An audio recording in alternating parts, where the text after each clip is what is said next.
Hey there. Welcome back.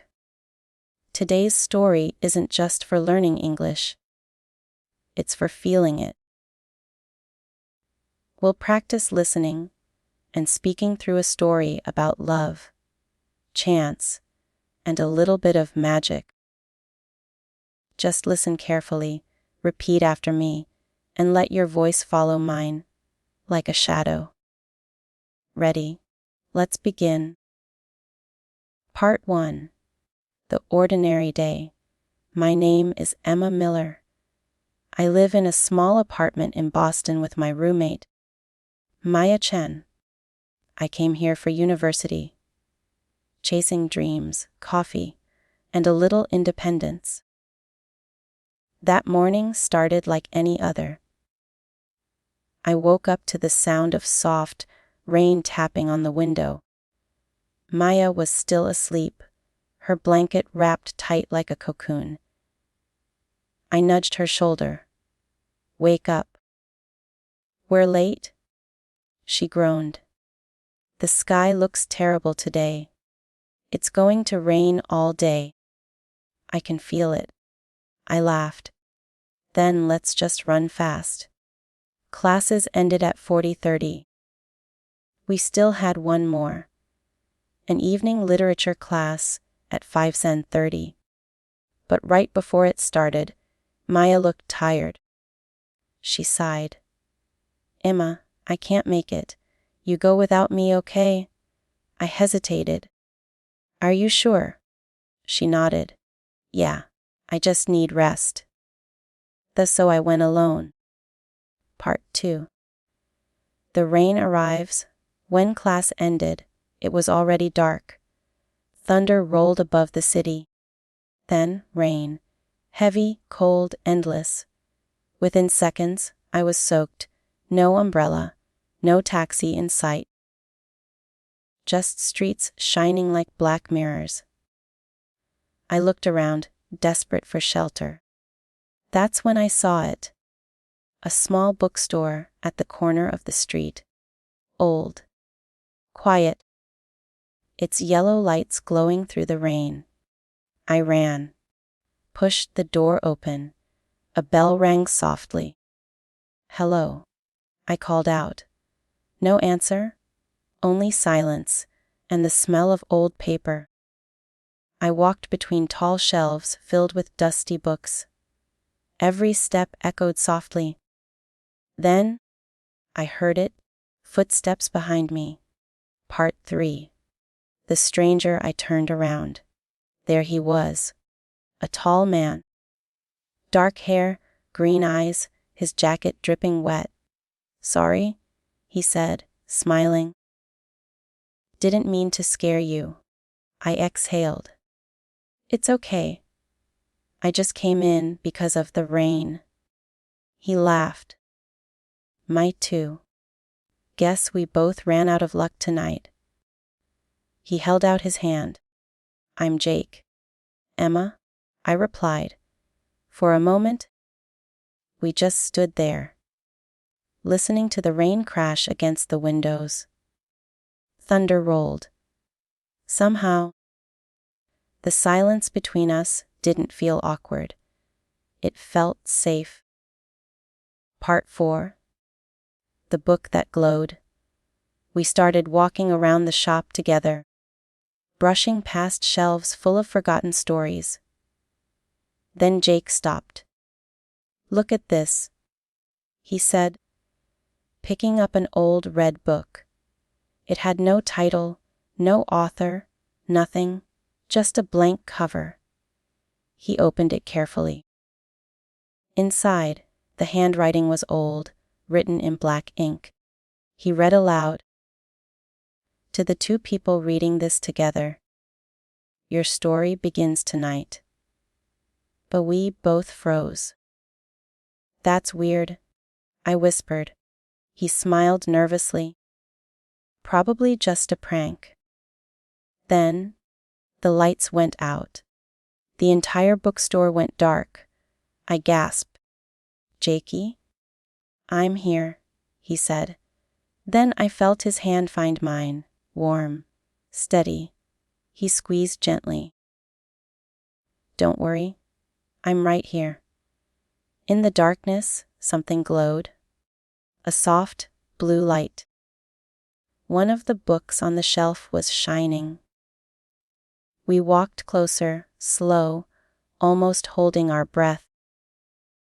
Jake picked it up. And the lights flickered back on. Inside the glowing book were old photographs. Black and white. They showed this exact bookstore. Many years ago. In one picture, a couple stood at the door, holding hands, smiling. They look like us, I whispered. Jake stared. They really do. Under the photo, words were written.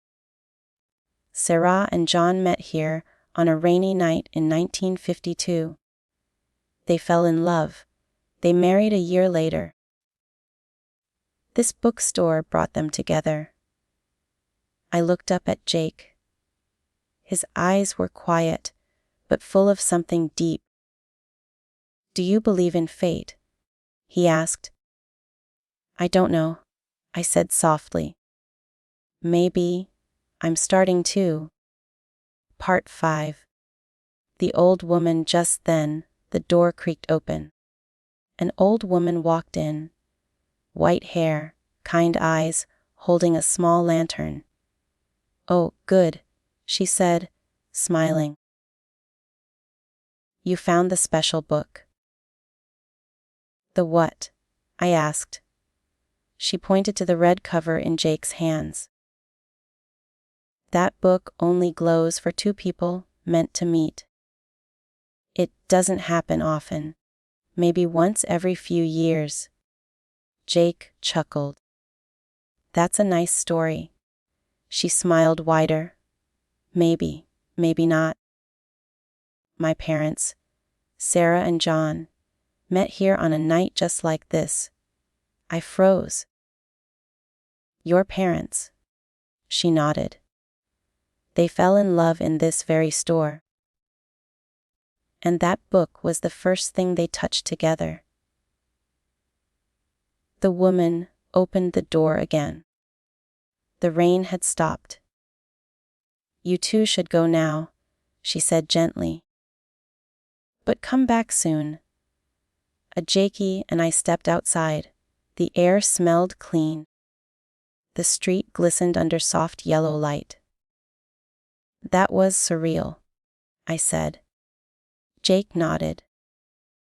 Feels like we walked into someone else's story. Or maybe ours just began. I whispered.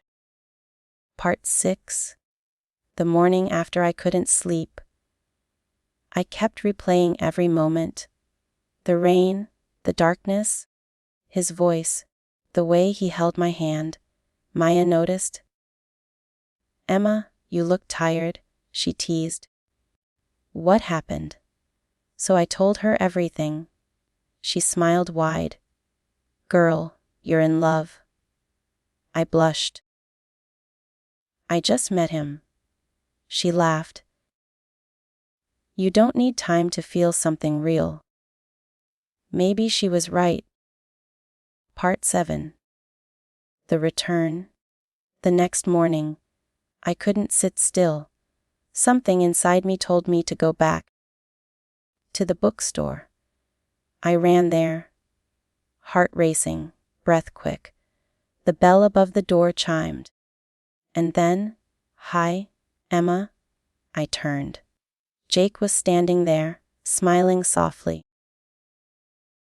I thought you might come back, he said. I couldn't stop thinking about last night. I laughed nervously. Me neither. He stepped closer. Can I see you again? Yes, I said, before my mind could even catch up. The old woman appeared from behind the counter. You two again, she said with a knowing grin. Perfect timing. Jakey and I left together, and walked to a coffee shop nearby. We talked for hours about life, family, dreams. When he laughed, I felt like the world had just gotten quieter. In the best way. Part 8. 6 months later. That was 6 months ago. Now, Jake and I are together. We visit that same bookstore every week. The old woman always smiles when she sees us. Sometimes she winks and says, "Sarah and John would be proud." Sometimes. I still think about that night. The rain, the glowing book, the sound of thunder. I don't know if it was magic or just coincidence. But that night gave me something real. It gave me a story. And a kind of love that still feels like rain on warm skin. Part 9. Practice and reflection. Now it's your turn. Go back. Listen again. Repeat each sentence out loud, slowly, clearly, like a shadow following my voice. Every time you do, your English becomes smoother, your pronunciation stronger, and your confidence louder. Don't just learn English. Feel it. Because language isn't just words. It's emotion, rhythm, and connection. Even a few minutes every day will change the way you speak. And maybe, just maybe, the way you see the world. If this story made you smile, drop a 1 in the comments. If it made you dream a little, leave a like. And remember, sometimes, the best way to learn English is to fall in love with the story you're telling.